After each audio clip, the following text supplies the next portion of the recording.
Hello dear students, आज हम नया टॉपिक स्टार्ट करेंगे। Symmetry properties of pi molecular orbitals. Symmetry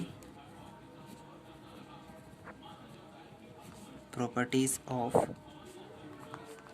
pi molecular orbitals, mode second, lecture second. तो चूँकि जितनी भी पेरिसाइक्लिक रिएक्शंस होती हैं वो सारी पाई इलेक्ट्रॉन से रिलेटेड होती हैं। किससे रिलेटेड होती हैं? पाई इलेक्ट्रॉन से। इसलिए हम यहाँ पर पाई मॉलिक्यूलर ऑर्बिटल्स की सिमेट्री प्रॉपर्टी के बारे में पढ़ेंगे। तो देखिए, इसके लिए आपको पता होना चाहिए मेनली दो सिमेट्री एलिमेंट्स के बारे में। First is mirror plane of symmetry and second one is C2 axis of symmetry. तथा आपको यह पता होना चाहिए कि कॉन्जुगेटेड सिस्टम्स क्या होते हैं। तो ये सारी बेसिक डेफिनेशंस आप सभी को पता होना चाहिए। मैं उम्मीद करता हूँ आप सभी को पता होगी। अब सबसे बेसिक और सिंपल पाई सिस्टम कौन सा होगा? Ethylene CH2 double bond CH2। यह सबसे छोटा और simple pi electron containing molecule है। अब आप सभी जानते हो कि इस मॉलिक्यूल में यह जो कार्बन है यह कैसा है? sp2 हाइब्रिडाइज्ड है। यह जो कार्बन एटम है यह भी क्या है? sp2 हाइब्रिडाइज्ड है। तथा इस कार्बन के पास यह जो पाई बॉन्ड बन रहा है यह किस कारण से बन रहा है? pz ऑर्बिटल्स की साइड वाइज ओवरलैपिंग के कारण। दोनों कार्बन के पास एक एक pz ऑर्बिटल अनहाइब्रिडाइज्ड है। कार्बन कार्बन के बीच सिग्मा बॉन्ड है और इन pz ऑर्बिटल्स की ओवरलैपिंग के कारण क्या बन रहा है? Carbon carbon double bond means pi bond बन रहा है। ठीक है, तो इस pz ऑर्बिटल में भी एक इलेक्ट्रॉन रहता है और इस कार्बन के pz ऑर्बिटल में भी एक इलेक्ट्रॉन रहता है। ठीक है, तो ये दो इलेक्ट्रॉन कौन से हो गए? आपके पाई इलेक्ट्रॉन, जो कि पाई बॉन्ड में होते हैं। ठीक है, तो इन दोनों कार्बन के पास जो pz ऑर्बिटल हैं यह कंबाइन होकर क्या करते हैं? मॉलिक्यूलर ऑर्बिटल्स का निर्माण करते हैं। तो देखिए, मैं इन pz ऑर्बिटल्स को इस प्रकार से भी लिख सकता हूँ।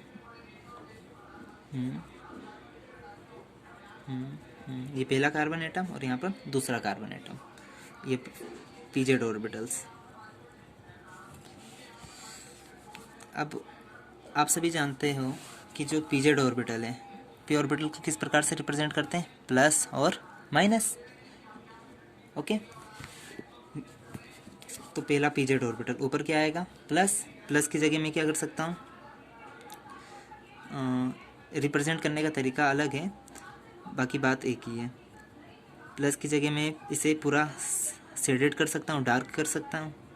तो ये इसे आप मान लो ऊपर वाली जो लोब है वो कैसी है? पॉजिटिव लोब और नीचे वाली नेगेटिव। ऊपर वाली लोब पॉजिटिव लोब और नीचे वाली नेगेटिव। तो आप सभी देख रहे हो यहाँ पर दो कार्बन एटम्स हैं। दो कार्बन एटम्स के पास, प्रत्येक कार्बन एटम्स के पास एक एक pz अनहाइब्रिडाइज्ड ऑर्बिटल है और इन ऑर्बिटल्स में एक एक इलेक्ट्रॉन है। तो ये ऑर्बिटल जब ओवरलैपिंग करेंगे तो देखो, ओवरलैपिंग करने वाले ऑर्बिटल्स की संख्या कितनी है? 2 है। तो जो ओवरलैपिंग के बाद मॉलिक्यूलर ऑर्बिटल्स बनेंगे उनकी संख्या भी कितनी होगी? 2 होगी। ठीक है, तो जितने ऑर्बिटल्स ओवरलैपिंग में पार्टिसिपेट कर रहे हैं उतने ही मॉलिक्यूलर ऑर्बिटल्स हमें मिलेंगे। ठीक है, तो पहला मॉलिक्यूलर ऑर्बिटल क्या हो जाएगा? Pi bonding molecular orbital means positive वाली लोब पॉजिटिव लोब से इंटरेक्ट करेगी तथा कुछ इस प्रकार से हमें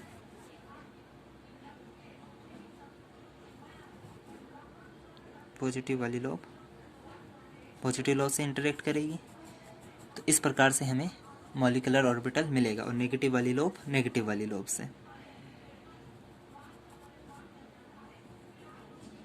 यह अनसेडेड ही रहेगा, ठीक है। तो यह जो मॉलिक्यूलर ऑर्बिटल बना है इसे हम क्या कहते हैं, पाई बॉन्डिंग मॉलिक्यूलर ऑर्बिटल, और इसकी एनर्जी क्या होती है, कम होती है।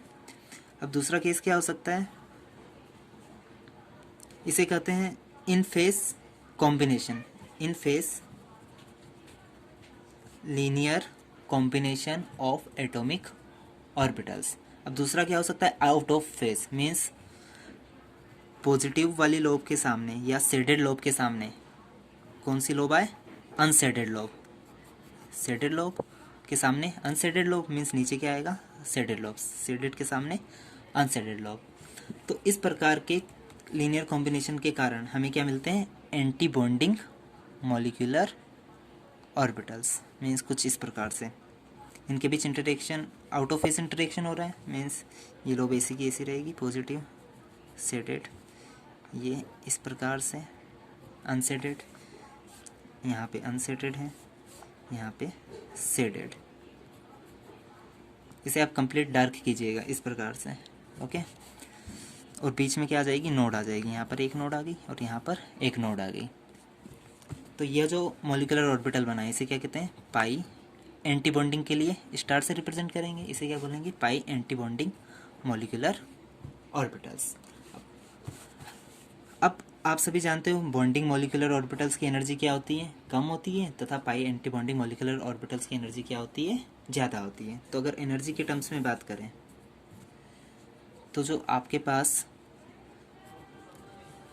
यह जो पाई बॉन्डिंग मॉलिक्यूलर ऑर्बिटल है इसकी एनर्जी क्या होगी, कम होगी, तथा पाई एंटी बॉन्डिंग मॉलिक्यूलर ऑर्बिटल की एनर्जी क्या होगी, ज़्यादा होगी। अब आप सभी देख रहे हो आउट ऑफ फेस कॉम्बिनेशन से जो मॉलिक्यूलर ऑर्बिटल बना है वो कैसा मॉलिक्यूलर ऑर्बिटल है, पाई एंटी बॉन्डिंग मॉलिक्यूलर ऑर्बिटल। आप देख सकते हो यहाँ पर बीच में क्या आ रही है, दोनों ऑर्बिटल्स के बीच एक लोब आ रही है, मीन्स यहाँ पर क्या होगी, एक नोड आ रही है, क्या आ रही है, एक नोड आ रहा है। तो इन दोनों एटॉमिक ऑर्बिटल्स के बीच क्या होगी, एक नोड होगी, ठीक है। तो यह हो गए आपके molecular orbitals of ethylene molecules, pi molecular orbitals of ethylene molecules. अब बात करते हैं इन मॉलिक्यूलर ऑर्बिटल्स की सिमेट्री के बारे में। तो जितने भी पाई कॉन्जुगेटेड सिस्टम के बारे में हम बात करेंगे, जितने भी पाई इलेक्ट्रॉन सिस्टम्स के बारे में हम बात करेंगे, उनमें दो प्रकार की सिमेट्री आपको देखने को मिलेगी। एक mirror plane of symmetry, mirror plane of symmetry. इसका मतलब क्या होता है कि यह जो मॉलिक्यूलर ऑर्बिटल्स हैं इन्हें हम क्या करें, दो बराबर भागों में काटें। तो जो दो बराबर भाग हैं वो आपस में क्या हों, एक दूसरे की मिरर इमेजेस हों। तो हम क्या बोल सकते हैं कि इन ऑर्बिटल्स में मिरर प्लेन ऑफ सिमेट्री उपस्थित है। तो पहले हम बात कर लेते हैं, ओके। और दूसरा जो है हम बात करेंगे C2 एक्सिस ऑफ सिमेट्री की। दूसरी सिमेट्री हम कौन सी देखेंगे इन ऑर्बिटल्स में, C2 axis of symmetry. C2 axis of symmetry में क्या होगा, मान लो आपके पास कोई मॉलिक्यूल है, अगर उस मॉलिक्यूल को आप 180 डिग्री से रोटेट करो और आपको ओरिजिनल मॉलिक्यूल के जैसे मॉलिक्यूल मिले तो आप क्या कह सकते हो, उस मॉलिक्यूल में C2 axis of symmetry present है। तो यही केस किस पर अप्लाई होगा, मॉलिक्यूल की जगह इन ऑर्बिटल्स पर। तो हम पहले चेक करते हैं जो हमारा पाई बॉन्डिंग मॉलिक्यूल ऑर्बिटल है इसमें किस प्रकार की सिमेट्री पाई जाती है। तो देखिए मैंने physically pi bonding molecular orbital को रिप्रेजेंट करने के लिए एक मॉडल बनाया है, जिसे आप देख सकते हैं यहाँ पर। इस प्रकार से पकड़ लो तो ज़्यादा सही रहेगा। इस प्रकार से पकड़ लेते हैं इसे, या ओके, इसे वर्टिकली रख देते हैं। यह पहला पीजेड ऑर्बिटल हो गया और यह दूसरा। ये दो कार्बन एटम्स हैं, पहला कार्बन और दूसरा कार्बन एटम्स। अब अगर मैं क्या करूँ, इन मॉलिक्यूलर ऑर्बिटल्स को के बीच से एक मिरर प्लेन डालूँ, तो ये देखो दो बराबर भागों में कट जाएगा, और दोनों जो भाग हैं वो एक दूसरे की क्या है, मिरर इमेजेस हैं। मीन्स जो आपका पाई बॉन्डिंग मॉलिक्यूलर ऑर्बिटल्स है वो क्या है, मिरर। उसमें कौन सा सिमेट्री एलिमेंट पाया जाता है, sigma. Sigma plane of symmetry means यह क्या है, mirror plane of symmetric means इसमें सिग्मा प्लेन ऑफ सिमेट्री पाया जाएगा। अब बात करते हैं anti bonding pi molecular orbital की। तो इसमें क्या होगा, देखिए पहला जो ऑर्बिटल है उसमें शेडेड लोब ऊपर है। Shaded means this head of माचिस, मीन्स माचिस की तीली का ये जो सिरा है इसे क्या बोल सकते हैं, शेडेड। ये वाला सिरा भी क्या है, शेडेड। दोनों ऊपर है। लेकिन एंटी बॉन्डिंग ऑर्बिटल में क्या होगा, जो दूसरा एटम है उसका हेड जो सिरा है वो कहाँ पे होगा, नीचे की ओर होगा। मीन्स इस प्रकार से, ठीक है। अब अगर आप इस पाई एंटी बॉन्डिंग मॉलिक्यूलर ऑर्बिटल को बीच से एक मिरर प्लेन डालो, तो देखो यह दो जो आधे आधे भाग होंगे यह क्या है, एक दूसरे की मिरर इमेजेस हैं या नहीं है, नहीं है। क्योंकि देखिए ऊपर यहाँ पर शेडेड एरिया आ रहा है और इसके सामने अनशेडेड एरिया, मीन्स ये एक दूसरे की मिरर इमेजेस नहीं है। अर्थात इसमें मिरर प्लेन ऑफ सिमेट्री क्या है, अनुपस्थित है। चलो ठीक है, अब इसमें मिरर प्लेन ऑफ सिमेट्री नहीं है तो अब हम बात कर लेते हैं C2 एक्सिस ऑफ सिमेट्री के बारे में। C2 एक्सिस ऑफ सिमेट्री हम कैसे देखेंगे कि यह जो मॉलिक्यूलर एक्सिस है, यह जो मॉलिक्यूलर एक्सिस इसके परपेंडिकुलर क्या करें, एक एक्सिस की कल्पना करें और इस एक्सिस के करस्पॉन्डिंग इसे 180 डिग्री से रोटेट करें। क्या करें, 180 डिग्री से रोटेट करें। और 180 डिग्री से रोटेट करने पर हमें ओरिजिनल के जैसा, मीन्स इसी के जैसा मॉलिक्यूल, अगर हमें मॉलिक्यूल या मॉलिक्यूलर ऑर्बिटल हमें मिले तो हम क्या कहेंगे कि इन ऑर्बिटल में C2 axis of symmetry present है। तो अब मैं क्या करूं, यहाँ से एक एक्सिस की इमेजिनेशन करता हूँ और इसे क्या करूँ, 180 डिग्री से रोटेट करूँ। और अगर मेरे पास यहाँ पर फिर से शेडेड लोब आ जाए, मीन्स इसमें C2 axis of symmetry present है। मीन्स इसी की जैसा स्ट्रक्चर अगर मुझे मिले तो मैं क्या बोलूँगा, जो आपका पाई एंटी बॉन्डिंग मॉलिक्यूलर ऑर्बिटल है इसमें C2 axis of symmetry present है। तो मैं इसे रोटेट करता हूँ अब 180 डिग्री से। यहाँ से मैंने एक काल्पनिक अक्ष लिया और इसके करस्पॉन्डिंग इसे रोटेट करता हूँ 180 डिग्री से। ये 180 डिग्री से मैंने रोटेट किया तो आप पाओगे कि रोटेट करने से पहले इस ओर शेडेड लोब थी और इस ओर अनशेडेड लोब थी। मीन्स 180 डिग्री से रोटेट करने पर हमें ओरिजिनल के जैसा मॉलिक्यूलर ऑर्बिटल मिला। अर्थात इस पाई एंटी बॉन्डिंग मॉलिक्यूलर ऑर्बिटल में C2 axis of symmetry present है। ओके, अब बात करते हैं, अच्छा हमने इसमें तो C2 एक्सिस और मिरर प्लेन देख ही लिया, लेकिन इसमें हमने अभी C2 एक्सिस ऑफ सिमेट्री नहीं चेक करी, तो इसमें भी हम C2 axis of symmetry check कर लेते हैं। आप इस ऑर्बिटल को 180 डिग्री से रोटेट करोगे तो क्या होगा कि दोनों जो अपर साइड वाली लोब है वो कहाँ चली जाएंगी, नीचे की ओर। मीन्स और इनिशियल स्ट्रक्चर में दोनों लोब कहाँ हैं, अपर साइड। 180 डिग्री से रोटेट कर दिया तो जो शेडेड लोब है वो कहाँ जाएगी, नीचे की ओर। मीन्स ओरिजिनल मॉलिक्यूलर ऑर्बिटल के जैसा स्ट्रक्चर आपको रोटेशन के बाद नहीं मिल रहा है। मीन्स इसमें C2 एक्सिस ऑफ सिमेट्री क्या है, एब्सेंट है। ठीक है, तो मॉलिक्यूलर जितने भी आपके पास पाई कॉन्जुगेटेड मॉलिक्यूल्स होंगे उनमें आपको यह दो प्रकार के सिमेट्री एलिमेंट्स को चेक करना है। अब मॉलिक्यूलर ऑर्बिटल्स हैं तो इनमें इलेक्ट्रॉन्स भी होंगे, तो चलो अब इनमें इलेक्ट्रॉन्स फिल कर देते हैं। तो यह पाई बॉन्डिंग मॉलिक्यूलर ऑर्बिटल्स, ये पाई बॉन्डिंग मॉलिक्यूलर ऑर्बिटल हो गया और यह पाई एंटी बॉन्डिंग। टोटल कितने इलेक्ट्रॉन हैं, एक और एक, दो। कितने पाई इलेक्ट्रॉन्स हैं आपके पास, एक ही पाई बॉन्ड है, एक पाई बॉन्ड में कितने इलेक्ट्रॉन्स होंगे, दो। तो सब दो इलेक्ट्रॉन कहाँ जाएंगे, सबसे पहले कम ऊर्जा से इलेक्ट्रॉन बनना स्टार्ट करते हैं, यह एक इलेक्ट्रॉन और यह दूसरा इलेक्ट्रॉन। ओके, दोनों इलेक्ट्रॉन कहाँ जाएंगे, पाई बॉन्डिंग मॉलिक्यूलर ऑर्बिटल में। और जो पाई एंटी बॉन्डिंग मॉलिक्यूलर ऑर्बिटल है वो कैसा होगा, खाली होगा। इतनी बात क्लियर? ओके। अब इसी प्रकार हम अगला सिस्टम ले लेते हैं, ब्यूटाडाइइन। क्या ले लेते हैं, ब्यूटा 1,4 ब्यूटाडाइइन। ब्यूटाडाइइन में क्या होगा, 4 कार्बन एटम्स होंगे, पहला, दूसरा, तीसरा, चौथा, और डबल बॉन्ड कौन कौन से पोजीशन पे, पहली और चौथी। तो ये पहला कार्बन है तो पहले कार्बन पर डबल बॉन्ड, और फोर्थ कार्बन, सॉरी 1/3 तीसरे कार्बन से स्टार्ट होगा, 1/3 ब्यूटाडाइइन। सी, अब वैलेंसी बैलेंस कर लें, CH2, C double bond, CH single bond, CH double bond, CH2। इनमें भी क्या होता है, चारों कार्बन एटम्स क्या हैं, sp2 हाइब्रिडाइज्ड हैं, तथा चारों कार्बन के पास एक एक क्या है, अनहाइब्रिडाइज्ड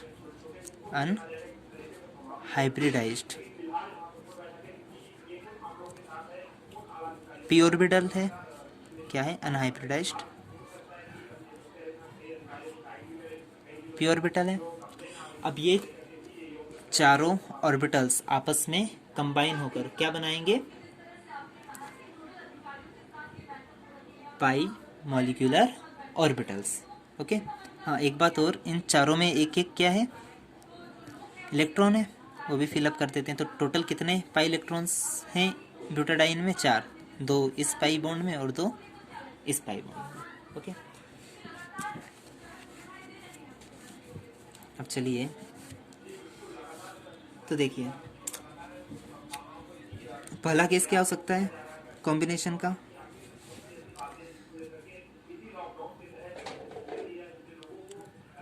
जो चारों ऑर्बिटल्स हैं, चारों p ऑर्बिटल्स हैं,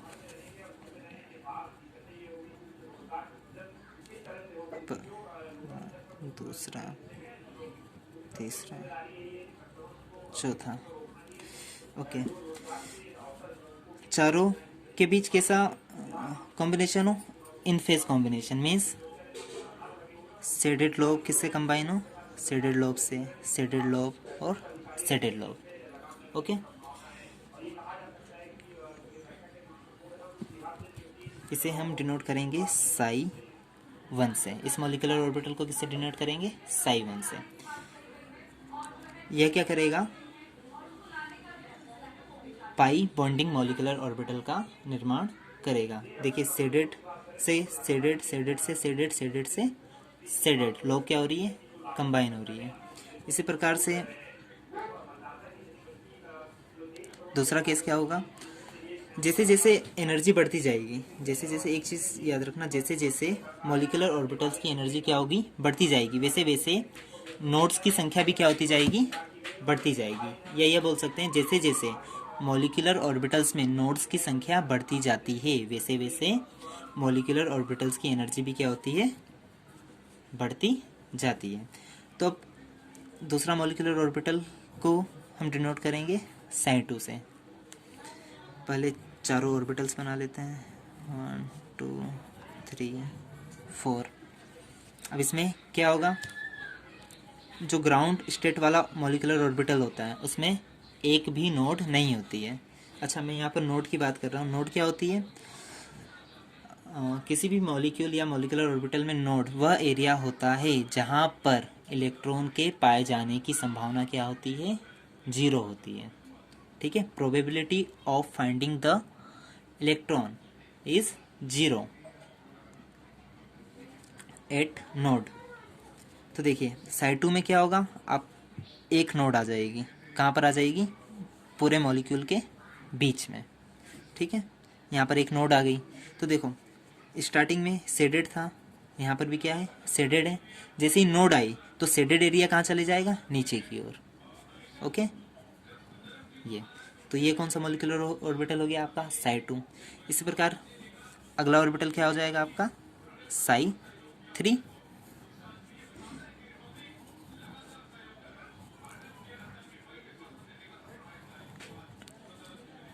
साई 3। तो देखो अब साई थ्री में कितनी नोड आ जाएगी, 2 नोड्स। देखो यहाँ पर साई 2 में आपने नोड बीच में ली थी, तो साई 3 में नोड कहाँ पर ले लेना, बीच के सेंटर में न लेकर साइड में, जस्ट साइड में, सेंटर में नोड नहीं लेना है आपको, कहाँ पर लेना है, साइड में। चलें अब शेडिंग करें ऑर्बिटल्स की। तो पहले ऊपर शेडेड, अब नोड आ गई तो ये शेडिंग कहाँ चली जाएगी, नीचे।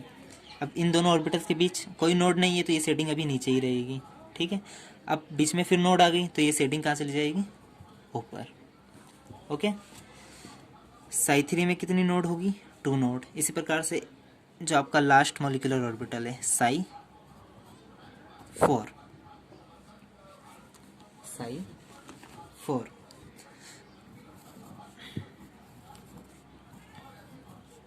इसमें भी नोड्स आएगी।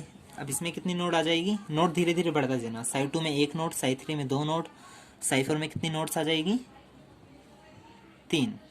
तो 3 नोड्स कहाँ कहाँ आ सकती है, एक यहाँ, एक यहाँ और एक यहाँ, ये लास्ट पॉसिबिलिटीज़ है। शेडेड नोड आ गई तो शेडेड कहाँ चले जाएगा, नीचे। फिर नोड आ गए तो शेडेड ऊपर, फिर नोड आया है तो शेडेड नीचे। तो देखिए यहाँ पर 4 ऑर्बिटल्स थे जिनके लीनियर कॉम्बिनेशन से हमें कितने मॉलिक्यूलर ऑर्बिटल्स मिलेंगे, 4, ठीक है। तो देखिए आपके पास 4 मॉलिक्यूलर ऑर्बिटल्स हैं, साई 1 से लेकर साई 4 तक। अब आपको पता है कि इन 4 में से 2 क्या होंगे, बॉन्डिंग होंगे, और 2 क्या होंगे, एंटी बॉन्डिंग। बॉन्डिंग की एनर्जी क्या होगी, कम होगी। मीन्स साई 1 और साई 2 कैसे हैं बॉन्डिंग मॉलिक्यूलर ऑर्बिटल्स, और साई 3 और साई 4 क्या हैं, एंटी बॉन्डिंग मॉलिक्यूलर ऑर्बिटल, जिनकी एनर्जी क्या है, ज़्यादा है। ओके, अब बात करते हैं इन मॉलिक्यूलर ऑर्बिटल्स की सिमेट्री प्रॉपर्टीज़ के बारे में। अब सिमेट्री प्रॉपर्टीज़ हम कौन कौन सी देखेंगे, एक तो C2 एक्सिस ऑफ सिमेट्री और दूसरी मिरर प्लेन ऑफ सिमेट्री। तो देखो इन मॉलिक्यूलर ऑर्बिटल में अगर मैं बीच में से कोई यहाँ से कोई एक मिरर प्लेन डालूँ, ओके, तो यह 2 बराबर भागों में बढ़ जाएगा तथा यह 2 बराबर भाग क्या है, एक दूसरे की मिरर इमेजेस हैं। मीन्स साई 1 में मिरर प्लेन ऑफ सिमेट्री होगा। साई 1 में क्या होगा, मिरर प्लेन ऑफ सिमेट्री। इसे स्मॉल m से डिनोट किया, ठीक है। सिग्मा से भी कर सकते हैं, ओके। पिछली बार हमने सिग्मा से किया था तो सिग्मा से ही करते हैं, चलो ठीक है, सिग्मा। अब इसी में हम C2 एक्सिस ऑफ सिमेट्री भी चेक करनी है, ओके। तो आप क्या करोगे, यहाँ से एक इमेजिनरी एक्सिस की कल्पना करो और इसे रोटेट करो 180 डिग्री से। कितने डिग्री से रोटेट करोगे, 180 डिग्री से। और ऐसा का ऐसा ही स्ट्रक्चर आपको मिले, मॉलिक्यूलर ऑर्बिटल का स्ट्रक्चर मिले, तो आप क्या बोलोगे कि साई 1 मॉलिक्यूलर ऑर्बिटल में C2 axis of symmetry present है। तो चलिए रोटेट करके देखते हैं। तो चलिए रोटेट करने के बाद जो डायग्राम बनेगा वो मैं यहाँ पर नीचे बना देता हूँ। रोटेट करने के बाद क्या होगा, 180 से आप रोटेट करोगे तो जो अनसेडेड लोब है वो ऊपर चली जाएगी, यही बनेगा।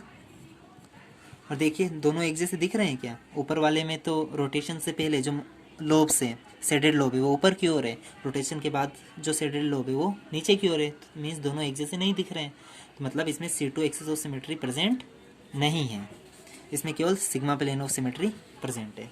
अब बात करते हैं इस वाले केस की, साई 2 मॉलिक्यूलर ऑर्बिटल की। तो इसमें आप सेंटर में से एक मिरर प्लेन डालो, तो देखो यह वाला भाग और यह वाला भाग एक दूसरे की मिरर इमेजेस है क्या, नहीं है। यहाँ पर ऊपर शेडेड आ रहा है और यहाँ पर अनशेडेड लोब्स आ रही हैं। मीन्स इसमें मिरर प्लेन ऑफ सिमेट्री क्या है, एब्सेंट है। तो अब बात करते हैं C2 एक्सिस ऑफ सिमेट्री की। तो C2 एक्सिस ऑफ सिमेट्री आप यहाँ से 180 डिग्री से रोटेट करोगे तो यह जो लोब है इस डायरेक्शन में जाएगी और यह जो लोब है इस डायरेक्शन में जाएगी। मीन्स यह लोब ऊपर की ओर यहाँ आ जाएगी और यह लोब जो ऊपर वाली है यहाँ पर आ जाएगी नीचे की ओर। मीन्स आपको ऐसा का ऐसा स्ट्रक्चर देखने को मिलेगा, अर्थात इसमें C2 axis of symmetry present है। अब साई 3 की बात करें तो साई 3 में पहले मिरर प्लेन चेक करेंगे। तो मिरर प्लेन यहाँ से मिरर प्लेन डाला तो देखो ये दोनों भाग क्या हैं, एक दूसरे की मिरर इमेजेस हैं। मीन्स इसमें mirror plane of symmetry present है, मीन्स सिग्मा। और अगर C2 भी चेक कर लेते हैं तो यहाँ से आप इसे रोटेट करोगे तो देखिए यहाँ पर शेडेड है, अगर रोटेशन के बाद भी यहाँ पर शेडेड लोब आ जाए मीन्स इसमें C2 axis of symmetry present है। तो चलिए रोटेट करेंगे तो ये वाला भाग जो है वो कहाँ पर जाएगा, यहाँ पर, मीन्स यहाँ पर अनशेडेड लोब आएगी। रोटेशन से पहले क्या है, शेडेड लोब है, ठीक है, रोटेशन से पहले शेडेड लोब है। अगर जब आप इसे 180 डिग्री से रोटेट करोगे इस एक्सिस के करस्पॉन्डिंग, ठीक है, तो क्या होगा, यह जो लोब है यहाँ पर आ जाएगी। मीन्स रोटेशन से पहले यहाँ पर शेडेड थी और बाद में क्या आ गई, अनशेडेड लोब आ गई। मीन्स दोनों स्ट्रक्चर क्या है, अलग अलग हैं देखने में।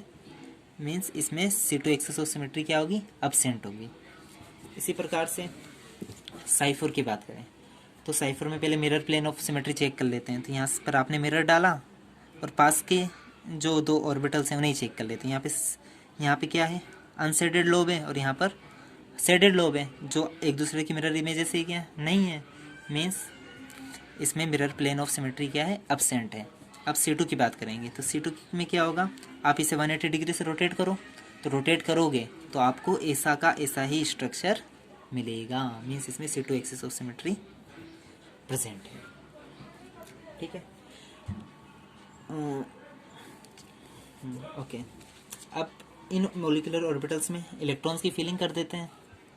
psi1 psi2 psi3 psi4। Total electrons कितने हैं हमारे पास ब्यूटाडाइन में, ये ब्यूटाडाइन है। टोटल कितने पाई इलेक्ट्रॉन्स हैं, 2 पाई इलेक्ट्रॉन्स यहाँ पर और 2 यहाँ पर, टोटल 4 पाई इलेक्ट्रॉन है।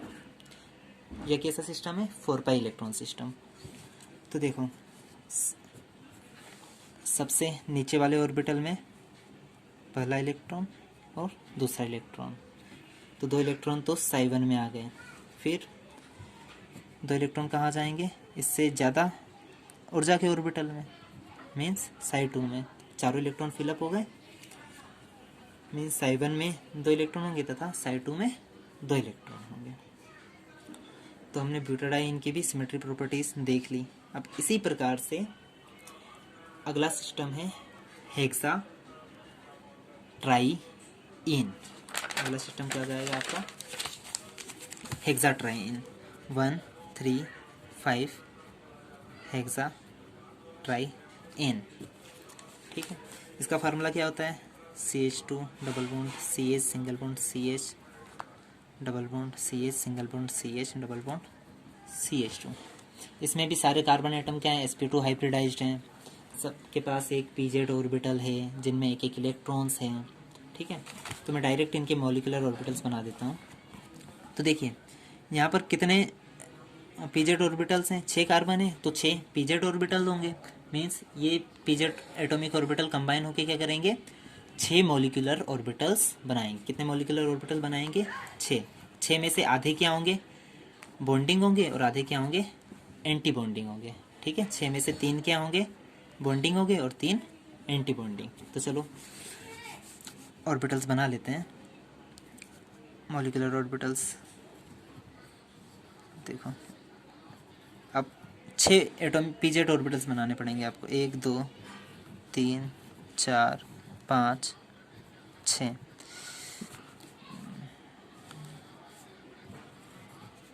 वैसे नीचे से ग्राउंड स्टेट से बनाना चाहिए, अभी मैं क्विकली डायरेक्टली बना देता हूँ ऊपर से ही क्योंकि मुझे याद है। 6 इसी प्रकार से, फिर 1 2 3 4 5 6।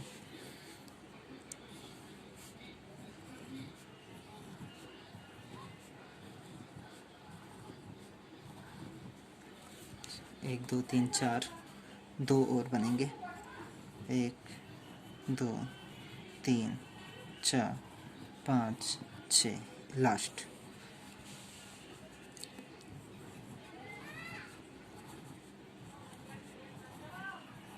तो देखिए मैंने 6 मॉलिकुलर ऑर्बिटल बना दिए। इनके नाम भी दे देते हैं। ग्राउंड स्टेट वाले को psi1, फिर psi2 और psi3। तो 3 लास्ट वाले जो हैं वो क्या होंगे, बॉन्डिंग, और 3 क्या होंगे, एंटी बॉन्डिंग। तो एंटी बॉन्डिंग के लिए स्टार लगा दो, psi4 psi5 स्टार और psi6 स्टार, ठीक है। अब क्या करें, शेडिंग कर दें। जो ग्राउंड स्टेट psi1 है आपका, जो psi1 मॉलिकुलर ऑर्बिटल है। किसका मॉलिक्यूलर ऑर्बिटल है? 135 हेक्सा ट्राइन का। इसमें बॉन्डिंग ऑर्बिटल में सारी शेडेड लोब कहाँ होगी? ऊपर की साइड। ओके, हमेशा याद रखना। ग्राउंड स्टेट में क्या होगी? सारी शेडेड लोब क्या होगी? ऊपर की ओर होगी। अब साई टू में क्या होगा? धीरे धीरे नोड्स बढ़ती जाएंगी और नोड बढ़ने के साथ साथ क्या होगा? एनर्जी भी और एटॉमिक ऑर्बिटल्स की क्या होती जा रही है? बढ़ती जा रही है। ठीक है, तो देखो साई टू में नोड कहाँ आएगी? एकदम सेंटर में। तो सेंटर में यहाँ एक नोड आ गई, तो आप सभी जानते हो क्या करना है? ऊपर shaded lobe, shaded lobe, shaded lobe. जैसे ही नोड आई, शेडेड लोब कहाँ चली जाएगी? नीचे की ओर। ओके, साई थ्री में कितनी नोड होगी? 3 में से 1 कम 2 नोड, और 2 नोड होगी। अब देखो नीचे वाली नोड जो थी वो सेंटर में थी, तो जो ऊपर जो नोड आएगी वो यहाँ पर ले लेना, बाजू में पहली नोड और दूसरी नोड। ओके, शेडेड कोई नोड नहीं है तो ऊपर शेडेड रहेगा। जैसे ही नोड आई तो ये शेडेड कहाँ चला जाएगा? नीचे की ओर। कोई नोड नहीं है तो नीचे की ओर ही रहेगा। नोड आ गई तो ये शेडेड ऊपर की ओर, ऊपर की ओर। ये हो गया आपका साई थ्री। साई फोर में क्या होगा? 2 नोड थी, अब कितनी नोड आएगी? साई फोर में 3 नोड। 3 नोड कहाँ कहाँ आएगी? देखिए यहाँ पर अभी साइड में नोड्स थी, तो अब जो अगली नोड आएगी वो कहाँ आएगी? सेंटर में। ओके, फिर इसके ऊपर जो अगली नोड्स आएगी वो कहाँ आएगी? साइड में। ठीक है, ओके, तो देखो पहली नोड, दूसरी नोड यहाँ पर आ जाएगी और तीसरी नोड यहाँ पर आ जाएगी। ओके, शेडेड नोड आ गई तो शेडेड नीचे चला जाएगा, फिर नोड आया तो शेडेड ऊपर, फिर नोड आ गई तो शेडेड नीचे। ओके, अब जो साई फाइव है, साई फाइव में नोड कहाँ आएगी? देखो यहाँ पे सेंटर में, तो मीन्स ऊपर सेंटर में नोड नहीं आएगी। ठीक है, यहाँ पर नोड नहीं है तो इसके जस्ट ऊपर क्या क्या आ जाएगी? एक सॉरी, इसमें साई फाइव में 4 नोड्स आनी है ना, तो सेंटर में नोड नहीं आएगी और बाकी सभी जगह नोड्स। यहाँ पर नोड्स, यहाँ पर नोड, यहाँ पर नोड और यहाँ पर नोड। सेंटर में नोड नहीं आएगा। तो देखो शेडेड, फिर नोड आ गई तो शेडेड नीचे चला गया, फिर नोड आ गई तो शेडेड ऊपर चला गया। नोड नहीं है तो शेडेड ऊपर ही रहेगा, फिर नोड आ गई तो शेडेड नीचे चला गया, फिर नोड आ गई तो शेडेड ऊपर चला गया। ये साई फाइव हो जाएगा। अब साई सिक्स है, साई सिक्स में कितनी नोड आनी है? 5 नोड्स आनी है। तो पहली, दूसरी, तीसरी, चौथी, पांचवी शेडेड।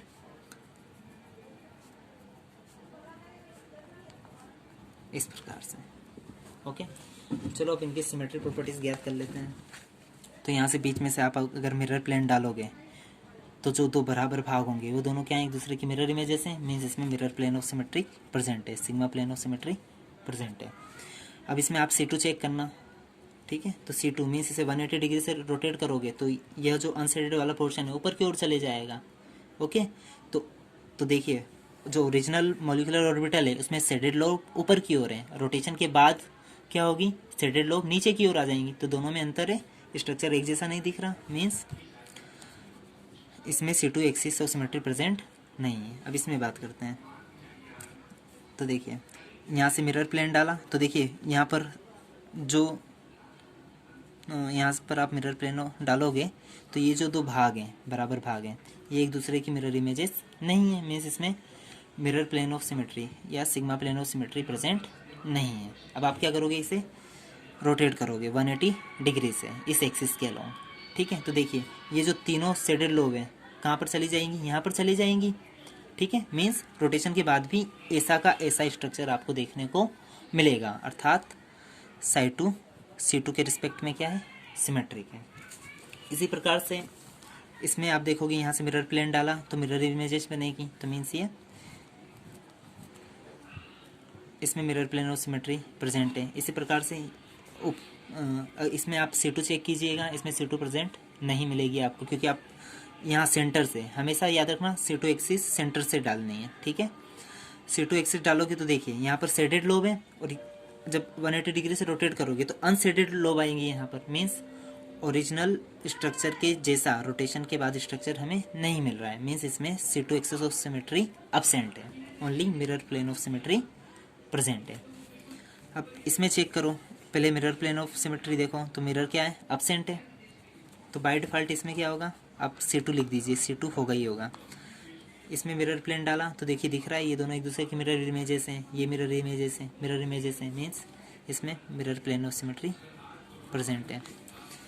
अब इसमें देखोगे आप, इसे 180 डिग्री से रोटेट करोगे तो इसमें आपको क्या मिलेगा, सिग्मा प्लेन ऑफ सिमेट्री देखने को मिलेगा। ठीक है, sorry, C2 axis of symmetry.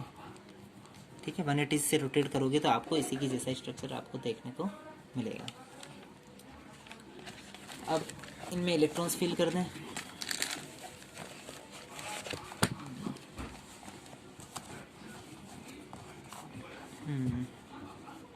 psi1, psi2, psi3, psi4, psi5, psi6। Okay, total 6 pi electron है, आप काउंट कर लीजिएगा। तो 2 psi1 में, 2 psi2 में और 2 किस में आ जाएंगे, psi3 में। 6 इलेक्ट्रॉन्स फिल हो गए। तो जो psi1, psi2, psi3 bonding orbitals हैं उसमें क्या आ जाएंगे, आपके 6 इलेक्ट्रॉन्स आ जाएंगे। ठीक है, अब देखिए इन तीनों में आप देखोगे तो पहला जो था हमारा सिस्टम क्या था, इथिलीन था। इथिलीन में देखो, यह पाई बॉन्डिंग मॉलिक्यूलर हो ऑर्बिटल हो गया और यह पाई एंटी बॉन्डिंग। तो पाई बॉन्डिंग अगर मिरर प्लेन के रिस्पेक्ट में क्या है, सिमेट्रिक है, तो दूसरा वाला किसके रिस्पेक्ट में सिमेट्रिक होगा, C2 के। ठीक है, इसी प्रकार से इसमें अगर देखें ब्यूटाडाइइन में, ये कौन सा सिस्टम है हमारा, ब्यूटाडाइइन, और उसके मॉलिक्यूलर ऑर्बिटल्स। तो जो ग्राउंड स्टेट में क्या है, psi1 है। ठीक है, तो जो psi1 मॉलिक्यूलर ऑर्बिटल है वह क्या है, मिरर प्लेन के रिस्पेक्ट में सिमेट्रिक है, मीन्स इसमें mirror plane of symmetry present है, सिग्मा। तो यह क्या होगा, C2 के रिस्पेक्ट में असिमेट्रिक होगा। ठीक है, मीन्स इसमें C2 क्या होगा, प्रेजेंट नहीं होगा। इसी प्रकार से जो ऊपर वाला है उसमें C2 प्रेजेंट होगा, लेकिन मिरर क्या होगा, प्रेजेंट नहीं होगा। इसके ऊपर वाला जो है उसमें सिग्मा प्रेजेंट होगा तथा mirror plane of symmetry, sorry हाँ, sigma mirror plane of symmetry present होगा तथा C2 प्रेजेंट नहीं होगा। psi4 जो है उसमें अगर C2 मिला है तो मिरर प्लेन ऑफ सिमेट्री क्या होगा, एब्सेंट होगा। ठीक है, तो ये अल्टरनेट चलेंगे। अगर आपका ग्राउंड स्टेट वाला सिग्मा है तो ऊपर वाला में C2 मिलेगा, फिर सिग्मा मिलेगा, फिर C2 मिलेगा। तो देखिए अभी तक हमने जितने भी पाई इलेक्ट्रॉन सिस्टम देखे हैं उनमें जो ग्राउंड स्टेट है, psi1 हो चाहे वो क्या हो, पाई बॉन्डिंग मॉलिक्यूलर ऑर्बिटल हो, चाहे वो क्या हो, ब्यूटाडाइइन का psi1 मॉलिक्यूलर ऑर्बिटल हो। तो जो psi1 है वह मिरर प्लेन ऑफ सिमेट्री के रिस्पेक्ट में क्या है, सिमेट्रिक है। ठीक है, तो इतना याद रखना। अब आपको एक और चीज़, हमने जो मॉलिक्यूलर ऑर्बिटल हैं उन्हें किससे रिप्रेजेंट किया है, psi-n से। किससे रिप्रेजेंट किया है, psi-n से। अगर आपको डायरेक्टली पता करना हो कि किसी मॉलिक्यूलर ऑर्बिटल में कितनी नोड्स होगी तो उसका एक फार्मूला है, नोड्स बराबर